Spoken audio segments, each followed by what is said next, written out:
દર્શક મિત્રો, ફરીથી આપ સૌનું હાર્દિક સ્વાગત છે. મનોજભાઈ સાથે વાતચીતનો દોર આગળ ચલાવીએ. મનોજભાઈ, બીજો સવાલ. તમને લાગે છે કે ગુજરાત સરકારે ગુજરાતી ફિલ્મો માટે કે બીજા ફિલ્મની દુનિયા માટે જે કરવું જોઈએ એ કર્યું નથી? ગુજરાતી ફિલ્મો આટલી બધી નબળી હોય છે, એને ખાલી કરમુક્તિ આપી અને એની રીતે છોડી દેવી એ કેટલા અંશે વ્યાજબી છે? નહીં, એની માટે ડેફિનેટલી એ વિશે મને ડિટેલ કંઈ ખબર નથી, એટલે આમાં કંઈ બોલવું એ ઉચિત નથી. પણ એટલું હું નિશ્ચિત કહીશ કે જો આ જાણ વ્યવસ્થાને થાય ડેફિનેટલી, કારણ કે એમાં એવું છે ને કે એકબીજાને એક વસ્તુ, જો હું સારી ચીજ કરતો હોઉં અને સામે પક્ષે મને જો મદદ ન મળે, for example, frankly speaking, I am planning something. હું પોતે પ્લાન કરી રહ્યો છું કશુંક સારું નક્કર બનાવવાનું. કારણ કે શું છે કે જ્યાં સુધી સારા મેકરો, સારા રાઇટરો, સારા દિગ્દર્શકો, સારાનો અર્થ દેખાવડા કે પ્રચલિતની વાત નથી કરતો, ટેલેન્ટની વાત કરું છું. જે ટેલેન્ટ હતું એ બધું હિન્દીમાં ચાલ્યું. કલાને અહીં રાજ્યાશ્રય નથી મળ્યો. નહીં, એવું નથી. હું એમ કહું છું, તમને એ જ કહેવા માંગુ છું કે શું છે કે માત્ર રાજ્યાશ્રય આપે. આજે 5 લાખ રૂપિયાની સબસિડી ફોર એક્ઝામ્પલ મળે છે.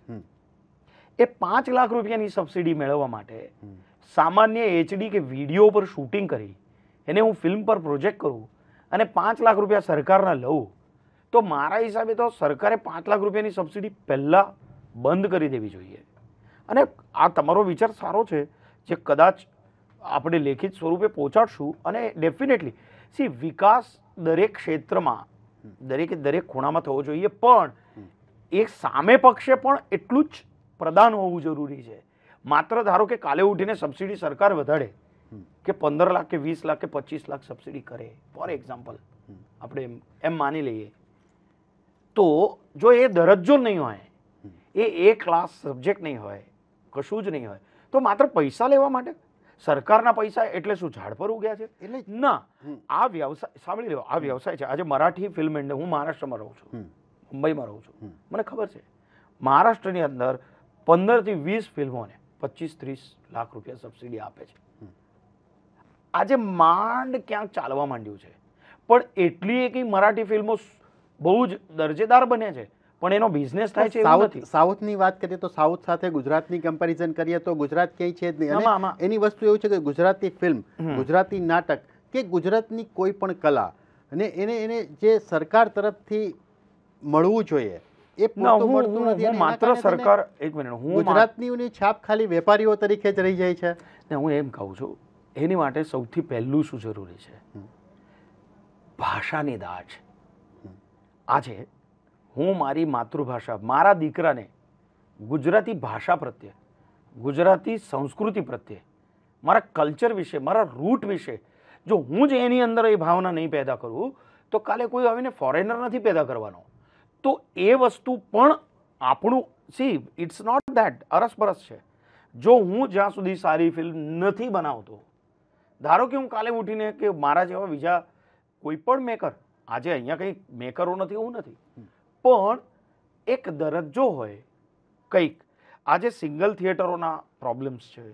આજે મલ્ટીપ્લેક્સમાં કાલે ઉઠીને દરજેદાર ફિલ્મ હોય તો આજે કેવી રીતે જઈ છે? કોઈ રાજ્યાશ્રય નથી માગ્યો, પણ વિધાઉટ રાજ્યાશ્રય પણ જો દરજ્જો હોય, પ્લીઝ લેટ મી સ્પીક, જો દરજ્જો હોય તો એ ફિલ્મ ડેફિનેટલી બોક્સ ઓફિસ પર ચાલી શકે છે. એનું જીવતું ઉદાહરણ છે કેવી રીતે જઈશ. જો આવી 2-3 ફિલ્મો બને તો ડેફિનેટલી સરકાર પણ વિચાર કર્યા વગર એને ડેફિનેટલી અનુમોદન આપશે કે ના, આ વસ્તુને રાજ્યાશ્રયની. એમાં એવું છે કે જો સારું નક્કર કંઈક થવાનું હોય તો સરકારે પણ ડેફિનેટલી એને સહયોગ કરવો જ જોઈએ અને કરશે જ. મનોજભાઈ, રાજકારણની વાત ઉપર થોડા પાછા આવીએ. તમે શું માનો છો? નરેન્દ્ર મોદી વિશે એક ચર્ચા હંમેશા એવી ચાલતી રહી છે કે એ વડાપ્રધાનના ઉમેદવાર છે અને ઉમેદવાર થવું જોઈએ, અને ભાજપના અમુક લોકો એમ કહે છે કે ના, એ વડાપ્રધાનના ઉમેદવાર છે, એની સામે અમુક લોકો એમ કહે છે કે હજી કાંઈ નક્કી નથી. તમે શું માનો છો, નરેન્દ્ર મોદીએ વડાપ્રધાનના ઉમેદવાર તરીકે રહેવું જોઈએ કે નહીં? અથવા બીજો સવાલ મારો એની સાથેનો જોડાયેલો, કે તમને લાગે છે કે નરેન્દ્ર મોદી ક્યારેય વડાપ્રધાન બનશે? એક તો મેં કોઈ ભારતીય જનતા પાર્ટીમાં ઓફિશિયલ પ્રવેશ નથી કર્યો. હું કોઈ તમે નરેન્દ્ર મોદી માટે પ્રચાર તો કરો જ છો. એક મિનિટ લિસન.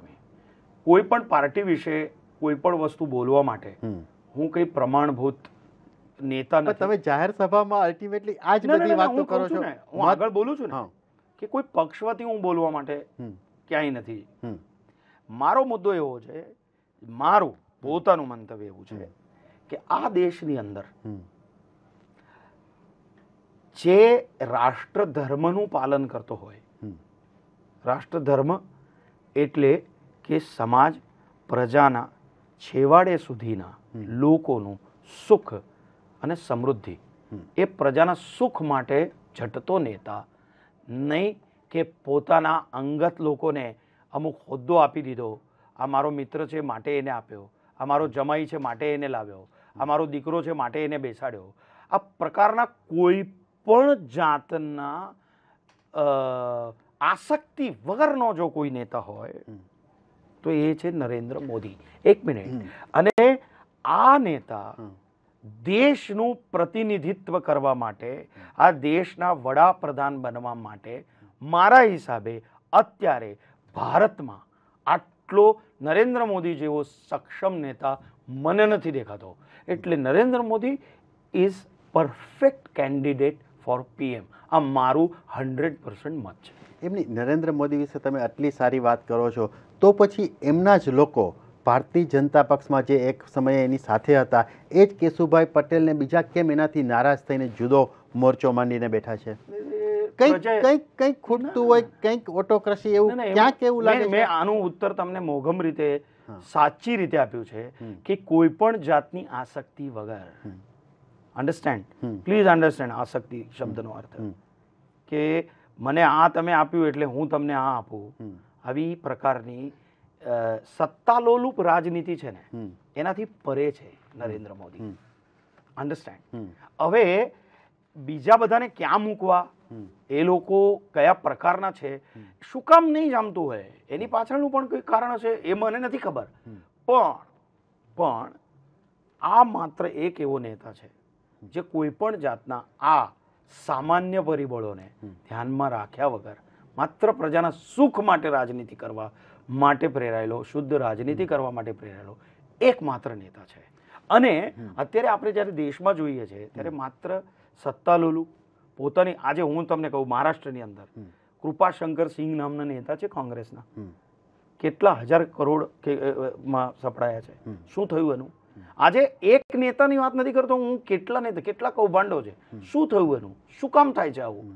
તો માત્ર પર્સનલાઇઝ સ્વાર્થ માટે કે પર્સનલાઇઝ હિત માટે, આ તો પર્સનલાઇઝ હિતમાં માનવા વાળો નથી ને, તો આવો શુદ્ધ નેતા દેશમાં છે જ નહીં. આ એકમાત્ર છે, એવું મારું પોતાનું માનવું છે. મનોજભાઈ, સંદેશ ન્યૂઝ સાથે આટલા ખુલ્લા દિલે વાતચીત કરવા બદલ આપનો ખૂબ આભાર. દર્શક મિત્રો, આજે આપણે ગુજરાતી તખ્તાના અને હિન્દી ફિલ્મના જાણીતા કલાકાર મનોજ જોશી સાથે આ વાતચીત કરી. ફરીથી મળશું એક નવી હસ્તી સાથે. જોતા રહો સંદેશ ન્યૂઝ.